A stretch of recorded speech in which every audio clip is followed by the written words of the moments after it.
tubahaye ikaze aho muherereye ku migabane y'itandukanye. Turizera ko mubyutse neza, turizera ko iki gitondo ari igitondo cy'umugisha ku buzima bwanyu mwese aho muherereye. Turabasuhuje, uyu munsi turi kuwa gatatu. Turizera ko babyutse neza ndetse n'aho bwije.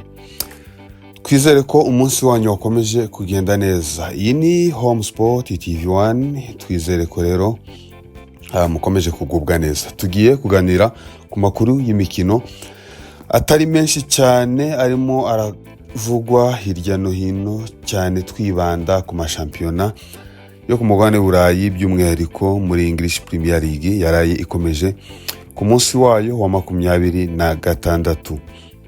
Rero turabasuhuje, tubahaye ikaze. Icyo tubasaba cya mbere ni ugukomeza gukora subscribe. Nimba ubonye link y'iyi YouTube channel aribwo bwa mbere wivaho udakanze kuri subscribe, kugira ngo ukomeze udushyigikire kandi uzajye uba uwa mbere ukubona ibiganiro tugenda tubagezaho umunsi ku wundi. Amakuru yacu turayahera muri shampiyona y'Ubwongereza, ni nayo turi bwibandeho kuko niyo yaraye igize muvoma kuri uyu mugoroba, ndetse ni nayo ifite n'indi mikino iza gukomeza kuri uyu munsi. Kuri uyu mugoroba rero hakinwaga imikino itandukanye, hakinwaga imikino igera kuri 4. Ni imikino yakinwaga mu gihugu cy'Ubwongereza muri English Premier League. Imikino 3 yabaga ku isaha imwe, yatangiriye ku isaha imwe, yatangiye ku isaha y'4:30. Yose ni umukino wa mbere wahuzaga ikipe ya Chelsea ndetse n'ikipe ya Leeds, ndetse ikipe ya Everton yari yakiriye ikipe ya Bournemouth, ndetse n'ikipe ya Tottenham Hotspur yari yakiriye ikipe ya Newcastle United. Twari twabigarutse ejo ko ari imikino itari buze koroha, kuko turi mu minsi isoza shampiyona, naho ikipe yose iba ihatanye, idashaka kumanuka, izindi ziharanira Big 4, izindi ziharanira imyanya 6 ya mbere kugira ngo zizabone Europa League, izindi ziharanira gutwara igikombe cya shampiyona. Rero iyo iminsi igeze hano haba harimo kurushanwa gukomeye, haba harimo competition ikomeye ku makipe yose, nkuko tugenda tubibona kandi tukagenda tunabigarukaho mu makuru yacu atandukanye. Duhereye ku mukino wahuzaga ikipe ya Chelsea yari yakiriye ikipe ya Leeds, yari yakiriye Stamford Bridge. Ni umukino watangiye ku isaha 4:30. Ni umukino wabonaga ko ikipe ya Chelsea iri kudomina, ifite umupira, ariyo iri gutindana umupira, ariyo iri no guhabwa amahirwe yo kuza gutsinda uyu mukino, ndetse ni nako byagaragaraga, kuko ku munota wa 24 gusa umusore Pedro yatsinze igitego cyiza, igitego yatsinze aciye mu badefenseri b'ikipe ya Leeds ku munota wa 24. Abatanze ikinyuranyo hagati y'ikipe ya Chelsea ndetse n'ikipe ya Leeds. Ni nako byagaragaraga, ni nako abantu bose bayibonaga ko ikipe ya Chelsea iri buze kwegukana aya manota 3, kuko yari irimo irakinira imbere y'abafana, yari iri iwabo mu rugo. Biriya nabyo ni ibindi bifasha ikipe mu kwitwara neza. Rero ku munota wa 24 iza gutsinda icyo gitego cya mbere, cyatanze ikinyuranyo muri half time. Igice cya mbere cyarangiye gutyo ari igitego kimwe cya Chelsea ku busa bw'ikipe ya Leeds. Bagiye kuruhuka, bagarutse ku munota wa 58, ndetse n'ubundi Pedro yakoreye ikosa ryavuyemo penalty, biza kurangira ari penalty bahawe, batiriwe banajijinganya kuko byagaragara ko ari ikosa kuko umudefanseri yamusunitse yamuturutse inyuma yikubita hasi. Yes, baba batanze penalty gutyo. Cole Palmer ku munota 58 nta kuzuyaza nta gucisha hirya, igitego cya kabiri kiba kirabonetse ku ikipe ya Chelsea. Abantu bati birarangiye, ntago ikipe ya Leeds yaba ikikuye hano hantu, birarangiye ko amanota 3 aratashe Stamford Bridge. Ariko siko byagenze. Ku munota wa 68 Leeds yaje kubona penalty irayitera nayo iza kuvamo igitego. Nyuma y'iminota 5 gusa ku munota 73 Leeds iza kubona igitego cyayo cya kabiri. Igitego wabonaga ko cyabayemo akavuyo kugundagurana hagati y'umwataka wa Leeds n'abadefanseri ba Chelsea ndetse na gardien araza byivangamo asiga tayizamu, biza kurangira umupira usigaye uri wonyine n'izamu riri ryonyine. Umusore witwa Okafor w'ikipe ya Leeds aba atsinze igitego cyoroshye cyane, na agapase koroheje kuko izamu ryari rivide. Igitego cya kabiri cya Leeds kiba kirabonetse. Umukino rero urangira gutyo ari ibitego 2-2, ariko Chelsea yirangayeho nko kubona nka Leeds iri ku mwanya wa 15 kandi nabwo yegi ku mwanya wa 15 ntago yari irejungire ngo ariko ntago yakabaye ekipe iza ngo iva inyuma igombore ibitego 2 Chelsea yari yatsinze. Chelsea yakombye kudefanda bino bitego, ariko siko byagenze. Nuko rero byarangiye biza kurangira amakipe yombi agabanye amanota, inota rimwe hagati ya Chelsea yari yakiriye Leeds. Undi mukino wabaga kuri yo saha ni ikipe ya Everton yari yakiriye ikipe ya Bournemouth. Ikipe ya Everton ni nayo yabanje gufungura amazamu ku munota wa 42. Ku munota wa 42 Ndiaye yaje kubona penalty arayitsinda, hanyuma baza kubona ikarita itukura, biza gutuma ikipe ya Bournemouth inyuma irabatsinda. Nukuvanga ibitego bya Bournemouth byagiyemo hagati y'iminota 3 kuko icyambere cyagiyemo ku munota 61, cya kabiri cyamo ku munota wa 64. Biza kurangira rero ikipe ya Bournemouth itsindiye Everton ku kibuga cyayo. Undi mukino wabaga ni umukino wahuzaga ikipe ya Tottenham Hotspur yari yakiriye ikipe ya Newcastle United. Ni Tottenham iri mu bihe bibi, ni Tottenham iri muri situation itayoroheye, haba ku mpande z'imvune effective yayo iri n'inkeya kuko ifite imvune nyinshi, ariko sinzi ko yaba ariyo mpamvu iri gutuma Tottenham ikomeza kwitwara nabi. Rero ni umukino Tottenham yari yakiriye, ejo twagiye tubigarukaho ko ari umukino utari buze koroha kuko amakipe yombi yarakeneye no manota kugira ngo Arsenal yigiye imbere ku rutonde rwa shampiyona. Hanyuma rero uko byaje kugenda, Newcastle yatsinze uyu mukino ku bitego 2 kuri kimwe cya Tottenham.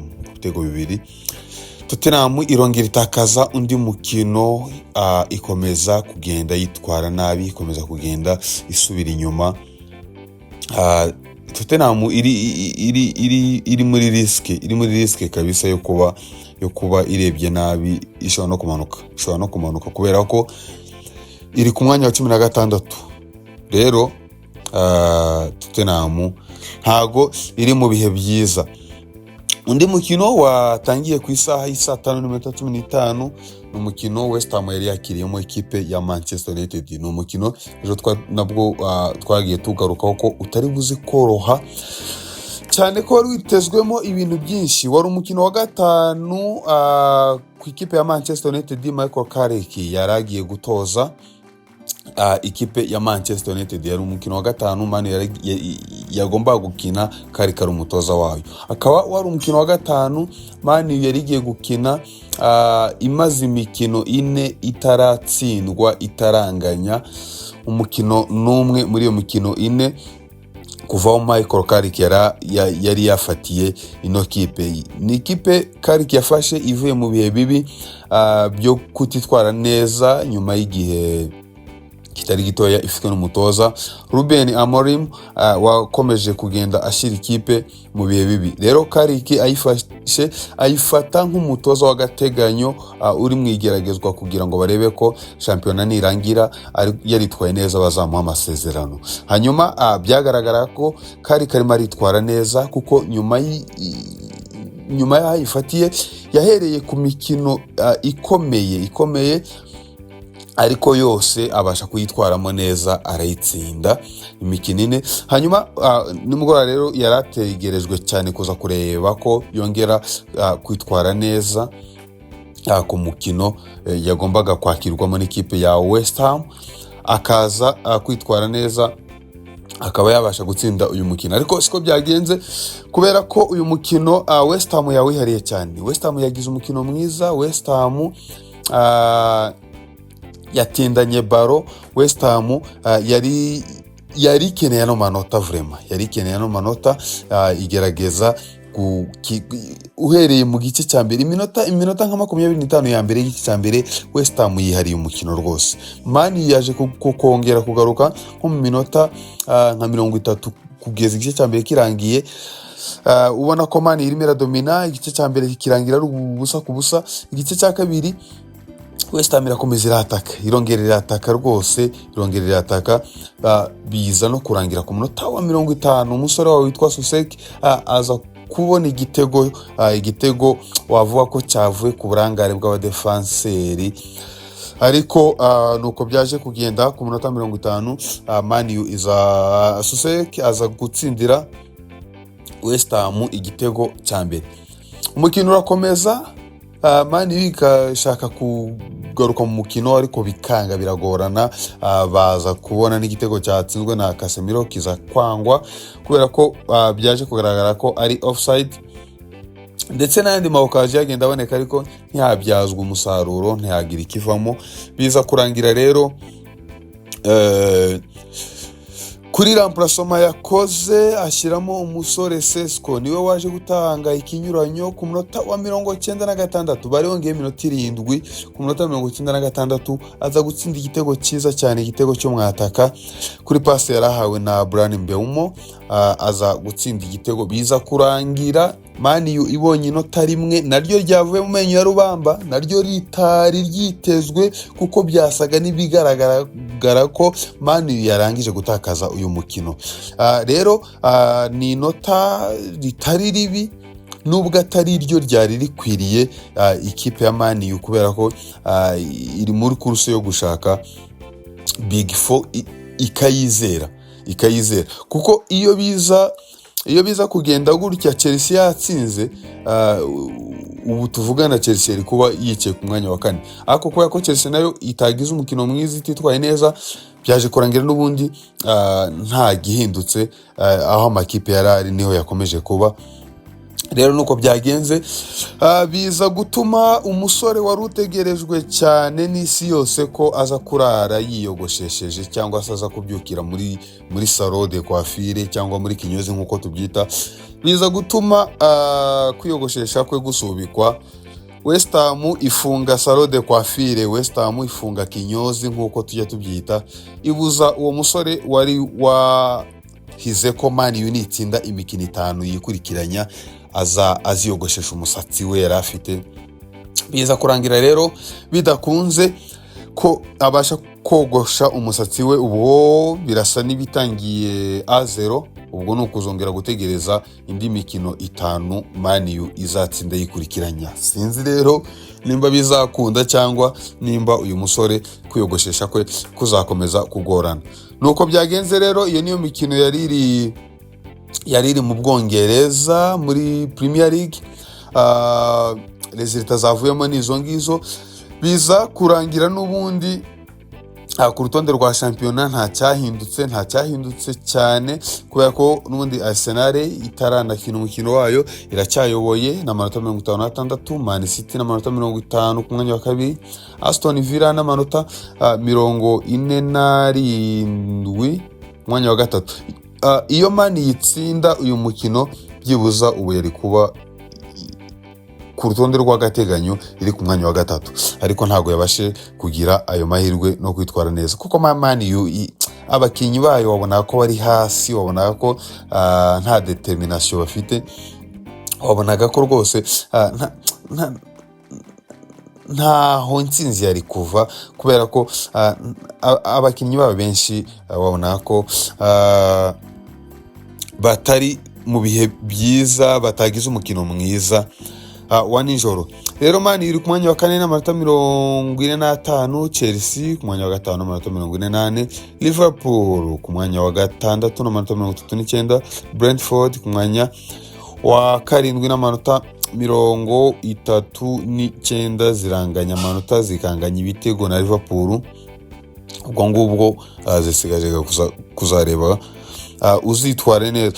Eshatu za nyuma, imagine West Ham iri ku mwanya wa 18, niyo yanahigitse Man U irayigora, iri ku mwanya wa 18 n'amanota 28, Burnley ku mwanya wa 19 n'amanota 15, Wolves yo ikomeje kutitwara neza rwose, bigaragara ko iyo bizagora. Wolves igomba kumanuka icyiciro cya kabiri ko byagenda kose, iri ku mwanya wa nyuma n'amanota 20. Tottenham twababwiraga iri ku mwanya wa 16, Newcastle yageze ku mwanya wa 10 n'amanota 36. Nguko uko byagenze rero muri Premier League. Hanyuma mu Butaliyani habaga umukino umwe wahuzaga ikipe ya Napoli na Como, yari umukino wa Coppa Italiana. Napoli yaje gutakaza uyu mukino kuri penalty. Napoli yatsinzwe penalty 7, Napoli itsinda 6, Como itsinda penalty 7, Napoli ivamo gutya irasezererwa. Umukino wari warangiye ari igitego 1-1. Rero muri Premier League uyu munsi imikino iraza gukomeza nk'uko biteganyijwe. Ku isaha y'isayine n'igice ikipe ya Aston Villa iraza kuba yakira ikipe ya Brighton. Uyu ni umukino utari buze koroha, kubera ko Aston Villa ikeneye kutava muri iyi course ya Big Four. Aston Villa ku mwanya wa gatatu ntagira kina, nitsinda uyu mukino iranganya amanota na Man City, nubwo na Man City buze gukina uyu munsi iraba ifite amanota 50. Rero Aston Villa ntikeneye kurangara be na gatoya kugira ngo ize kuba yegukana aya manota. Hanyuma Brighton iri ku mwanya wa 14, nayo ikeneye kwigira imbere, ni umukino utari buze koroha rwose. Hanyuma kuri iyo saha kandi Crystal Palace iraza kuba yakiriye ikipe ya Burnley. Kuri iyo saha Man City iraza kuba yakiriye ikipe ya Fulham. Man City nayo ikeneye gukomeza guhangana, kwiruka inyuma ya Arsenal kugira ngo irebe ko yayifata, nayo idakeneye kuza gukora ikosa kuri uyu mukino. Kuri iyo saha Nottingham iraza kuba yakiriye Wolves. Ni umukino tuza kureba, ariko Wolves iri mu bihe bibi. Hanyuma saa 5:15 Sunderland iraba yakiriye Liverpool. Ubwo nuko nguko biza kuba bimeze. Rero reka tuze gutegereza, tuze kureba uko biza kuba bimeze, tuze kureba ibiza kuva muri iyo mikino uko tuyibabwiye. Ejo tuzagenda tugaruka kuri resultat zayo. Muri Espagne Copa del Rey nayo iraza kuba ikinwa semifinale. Athletic Club iraza kuba yakira Real Sociedad ku isaha ya saa 5, mu gihe mu Butaliyani n'ubundi haza kuba hakinwa undi mukino wa 1/4 wa Coppa Italia, aho ikipe ya Bologna ku isaha ya saa 5 n'ubundi iraza kuba yakira ikipe ya Lazio. Rero reka tuze gutegereza ibiza kuva mu maresultat amarizita aza kuva mu ma fixtures ahari kuri uyu munsi. Indi mikino tuzayigaruka hejo. Hari umukino umwe wa Premier League tuzagaruka hejo uzahuza Brentford na Arsenal muri hari Copa del Rey. Izabitoroshye, umukino uzabutoroshye uzahuza ikipe ya Atletico Madrid ndetse na FC Barcelona. Rero tuzagenda tubigaruka hejo. Reka tubashimire mwebwe mwabanye natwe, twizere ko mukomeje kugenda mugira ibihe byiza. Hanyuma wowe ubonye iyi link bwa mbere urasabwa gukora subscribe kugira ngo dukomeze tubane umunsi ku wundi. Mwakoze, Imana ikomeze barinde, Imana ikomeze ibahe ibyo mwifuza, ibihe byiza.